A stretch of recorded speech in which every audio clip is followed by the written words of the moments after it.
Le gouvernement actuel n'entend pas les gens. On le voit avec la réforme des retraites, alors qu'il y a des millions de personnes dans la rue qui manifestent, qui protestent, mais le gouvernement n'entend pas les gens. Mais ce n'est pas nouveau. Vous vous souvenez, après le mouvement des Gilets jaunes, le président de la République Emmanuel Macron a convoqué le grand débat national et a dit tous les citoyennes, tous les citoyens peuvent venir dans les villes avec leurs maires, avec leurs élus locaux pour donner leur avis. Beaucoup de personnes se sont prêtées au jeu. Beaucoup de personnes ont dit oui, on va faire cette démocratie délibérative-là. Et ils auront écrit dans des livres ce qu'ils souhaitaient. Ça s'appelait les cahiers de doléances. Ces cahiers de doléances, aujourd'hui, on n'en parle plus. Ils sont dans les archives départementales et le gouvernement a mis beaucoup de temps et met encore beaucoup de temps à les numériser, à donner l'accès. Bref, ils ont demandé l'avis aux gens pour ne pas l'utiliser.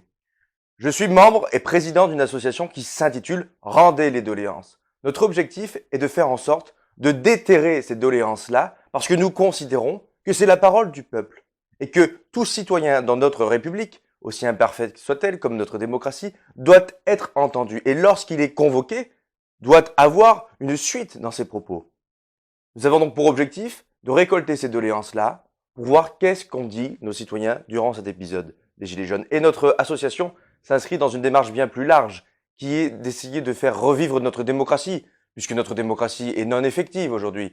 Il y a beaucoup d'abstention, certains considèrent que voter une fois tous les 5 ans c'est la démocratie, il y a une très faible représentation sociale dans nos institutions, où seules certaines catégories sociales sont surreprésentées et d'autres complètement oubliées, comme les ouvriers, les salariés, les professions intermédiaires. Bref, nous souhaitons, et nous ne sommes pas les seuls, recréer un certain contrat social, parce que nous considérons que nous ne faisons plus nation.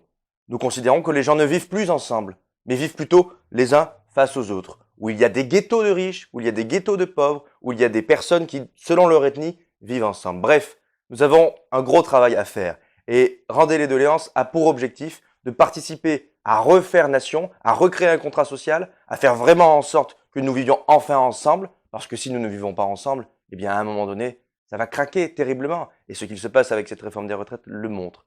Donc voilà, si vous souhaitez nous rejoindre, si vous souhaitez participer à nos travaux, n'hésitez surtout pas.